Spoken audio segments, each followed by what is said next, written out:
My sister-in-law threw away $600 of Wagyu beef, because she thought it was rotten. The garage was silent, save for the faint hum of the dedicated dry-aging refrigerator in the corner. It was Saturday, February 7th. 1 week until the Super Bowl. For 45 days, that fridge had been my sanctuary, a climate-controlled vault guarding the most precious object I have ever owned, a 15-pound, A5 Japanese Wagyu brisket. I had imported it. I had massaged it. I had monitored the humidity levels with the obsessiveness of a NICU nurse. It was going to be the centerpiece of the party, a culinary masterpiece that would make grown men weep. I walked over to the fridge to check the pellicle, the hard outer crust that forms during aging. I reached for the handle. It felt light. Too light. I pulled the door open. The air inside was cold, crisp, and sterile. The wire rack, usually groaning under the weight of the marbled beef, was empty. Not just empty, clean. Wiped down. My heart stopped. I mean, it physically skipped a beat and then restarted with a violent thud against my ribs. I blinked, thinking maybe I was hallucinating from lack of caffeine. I looked at the bottom shelf. Sitting there, in a Tupperware container that looked like it had been through a war, was a gray, lumpy, gelatinous mass. Seitan. Wheat gluten. The meat of the damned. Hey. Looking for something? The voice came from the doorway leading into the kitchen. It was cheerful. Chirpy. It was the voice of someone who believed they had just done a good deed. It was Sarah. My sister-in-law. Sarah is a vegan.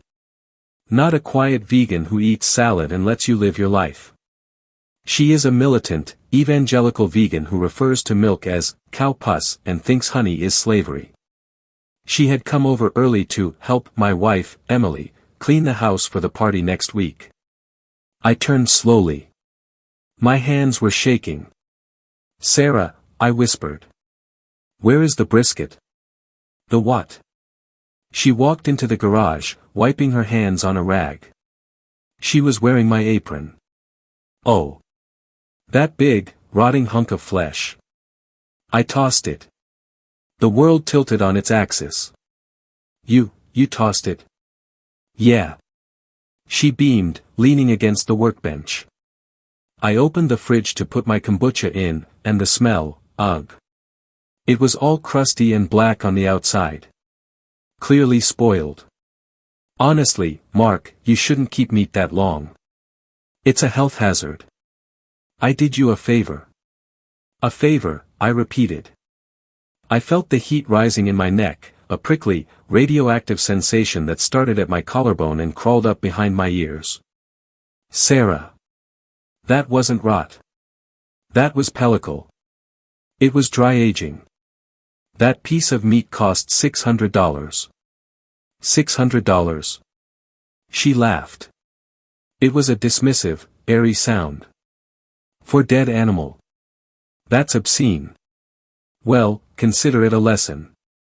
Meat is poison anyway. Look. She pointed to the gray lump in the fridge. I made you guys some seitan. It's high protein, cruelty-free, and it takes barbecue sauce really well. Nobody will even know the difference on game day. I'm going to marinate it in liquid smoke. Liquid smoke, I said. My voice was dangerously low. Yes. It's going to be so much healthier. You'll thank me later when your arteries aren't clogged. I looked at her. I looked at the smug satisfaction on her face. She truly believed she had saved me. She believed she had performed an act of heroism by throwing my property into the garbage. Where is it? I asked. Where is the meat? The dumpster, she pointed to the alley. But don't bother. I poured bleach on it so the raccoons wouldn't get sick. You know, animals have rights too. Bleach.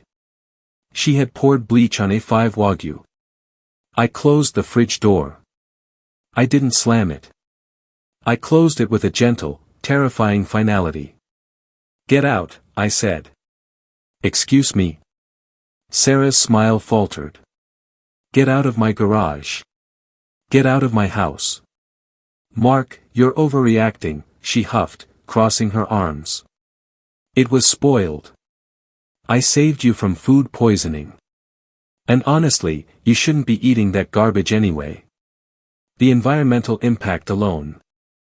I don't care about the environment right now, Sarah, I shouted, my voice finally breaking the dam.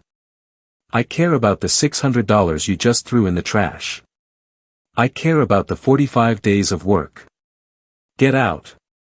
Emily. Sarah yelled, turning toward the house. Your husband is abusing me. Emily came running out. She took one look at my face, purple, veins bulging, and then at Sarah, who was playing the victim perfectly. What happened? Emily asked, stepping between us. She threw away the brisket, I said, pointing at the empty fridge. The Wagyu. The Super Bowl brisket. Emily gasped. She knew. She knew how much that meat meant to me. She knew I had been tracking its weight loss on a spreadsheet. Sarah, Emily whispered. You didn't. It was rotting. Sarah shrieked. It was black. I cleaned it up. I made seitan. Why is everyone mad at me for helping? Because you destroyed $600 of property. I roared. And you bleached it. It's just money. Sarah yelled back. You can make more money. You can't unkill a cow. You're right, I said, suddenly calm. The rage had crystallized into something cold and hard. It is just money. And you're going to pay me back. I am not, she scoffed. I'm not paying for poison. I did a public service. We'll see about that, I said. I walked past her. I walked into the house. I went straight to my office. I didn't cool down. I didn't let it go for family peace. I opened my laptop. I pulled up the receipt from the butcher in Japan. $585 plus shipping. I pulled up the electric bill. I calculated the cost of running a dedicated compressor for 45 days. $45. I pulled up my hourly rate at my job. $50 per hour. I estimated 10 hours of maintenance labor on the meat. $500. Total damages, $1,130. I created an invoice. To Sarah Miller. From Mark. Destruction of property / unapproved disposal. I printed it. I walked back to the garage. Sarah was still there, complaining to Emily about my toxic masculinity. I handed her the paper. What is this? She sneered. That is a bill, I said. You have 24 hours to pay it. If you don't, I'm filing a claim in small claims court on Monday morning. Sarah looked at the paper. She laughed. She actually crumpled it up and threw it at my feet. I'm not paying you a dime, she said. See you in court, psychopath. No judge is going to make me pay for rotten meat. It wasn't rotten, I said. And I have the photos to prove it. I take weekly photos of the aging process. I had a photo from yesterday. It looked perfect. Dark, dry, beautiful. Get off my property, I said. She stormed out, grabbing her purse. I'm uninviting myself from the Super Bowl. I don't want to be around this negativity. You were never invited, I called after her. You were a guest of Emily's. And now you're a defendant. I watched Sarah's car peel out of the driveway. Emily stood there, looking torn. Mark, she said softly. She's my sister. She bleached my food, Emily, I said, picking up the crumpled invoice. She came into my house, opened my fridge, and destroyed my property because she didn't like it. That's not a sister. That's a vandal. I know, Emily sighed. But suing her? That's going to make Thanksgiving awkward. Thanksgiving is cancelled, I said. Unless she pays. I looked at the empty fridge. The seitan was still there, mocking me. I picked up the container. It wobbled. I walked to the trash can and dropped it in. Thud. What are we going to do about the party? Emily asked. We have 20 people coming. They're expecting brisket. We aren't having the party, I said. What? I can't replace it, I said. You can't dry age a brisket in a week. And I'm not serving grocery store meat after promising A5 Wagyu. It's a matter of principle. I pulled out my phone. I opened the group chat, Super Bowl Meat Fest. Me, bad news, guys. The brisket has been destroyed. Vandalism. The party at my place is cancelled. The replies came instantly. Dave, what? Mike, vandalism. Who? Steve, did a bear get in the garage?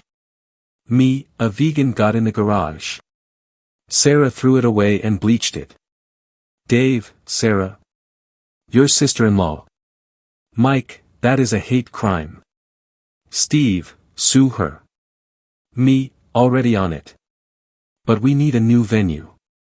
Mike, come to my place. I have a smoker. We can do pork butts. Not Wagyu, but it'll feed us.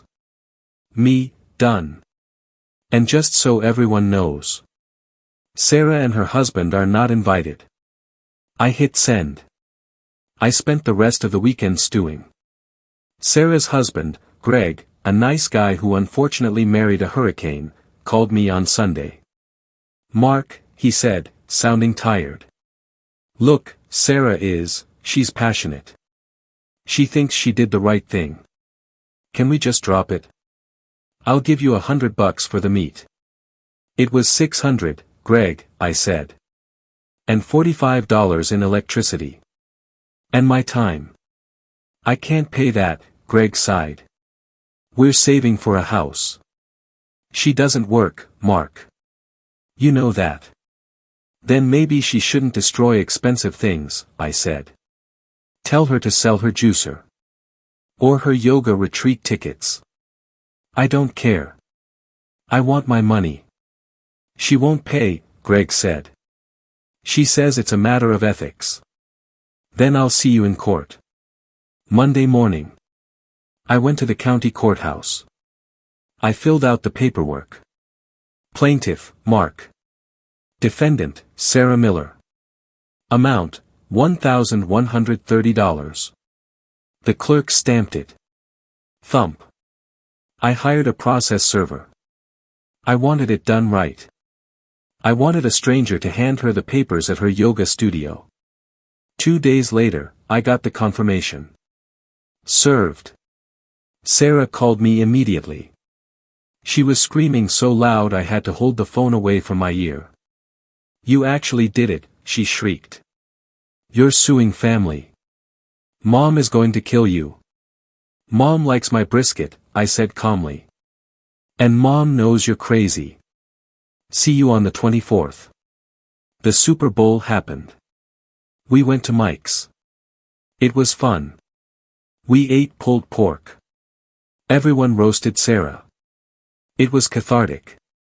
Then came court day. I wore a suit. I brought a binder. I had the receipt. I had the electric bill breakdown. I had the photos of the meat from the day before the incident, printed in high gloss 8 by 10. I had the text messages where she admitted to tossing that rotting hunk. Sarah showed up wearing a "Meat is Murder" t-shirt. She didn't bring a lawyer. She brought a stack of pamphlets about factory farming. We stood before the judge. Judge Henderson. He looked like a man who enjoyed a good steak. Mr. Mark, the judge said. State your case. Your Honor, I began. The defendant entered my property without permission to access a locked refrigerator. She removed a high-value food item, an imported Wagyu brisket that was in the process of dry aging, and destroyed it by placing it in a dumpster and pouring bleach on it. She admitted to this via text. I am seeking reimbursement for the cost of the item and the associated utility costs. I handed him the binder. The judge flipped through the photos. He stopped at the picture of the brisket. That is a beautiful piece of meat, he murmured. It was, Your Honor. He looked at Sarah. Ms. Miller. Did you destroy this item? I disposed of a biohazard. Sarah shouted, waving her pamphlets. It was rotting. It was black. He was going to feed it to people. I saved them. Ms. Miller, the judge lowered his glasses. Are you a health inspector? No, but I know what rot looks like. Are you aware of the process of dry aging beef? It's just letting it rot, she argued. It's disgusting. And meat production destroys the rainforest. This court should be thanking me. This court, the judge said, his voice dropping, does not litigate the ethics of the beef industry. We litigate property damage. You entered a home that was not yours. You took an item that was not yours. And you destroyed it. That is conversion. That is liable. But it's poison. It's property, the judge snapped. If you threw away his television because you didn't like the show he was watching, would that be a defense? Sarah stammered. That's different. It is not. Judgment for the plaintiff. He banged the gavel. $1,130. Plus court costs. Payable within 30 days. Sarah's jaw dropped. I don't have that kind of money. Then I suggest you get a job, the judge said. Next case. We walked out of the courtroom. Greg was waiting in the hall. He looked humiliated. I'll write the check, Greg said to me, pulling out his checkbook. No. Sarah grabbed his hand. Don't you dare. We are appealing. You can't appeal small claims. Greg yelled at her. It's over, Sarah. You lost. I'm paying him so he doesn't garnish my wages. Greg wrote the check. He handed it to me. I'm sorry, he said. Really? Thanks, Greg, I took it. You're still invited to the barbecue. Just, leave her at home. I cashed the check that afternoon. I ordered another brisket. It arrives on Tuesday. I bought a padlock for the garage fridge. A heavy one. Sarah hasn't spoken to me since. She blocked me on Facebook. She blocked Emily. The family is split. Her mom thinks I was petty for suing. My dad thinks it's hilarious and asked if I could sue her for the time she threw away his cigars in 2015. I don't care. I have my money. I have my meat coming. And next time, I'm putting a camera in the garage. Because you can't cure entitlement. You can only bill it. So, tell me. Am I the monster for suing my vegan sister-in-law for destroying my Super Bowl feast, or did she just get served a plate of cold, hard justice? If you have made it this far and want to see more videos like this, then kindly subscribe and turn on notifications so you may never miss another story like this.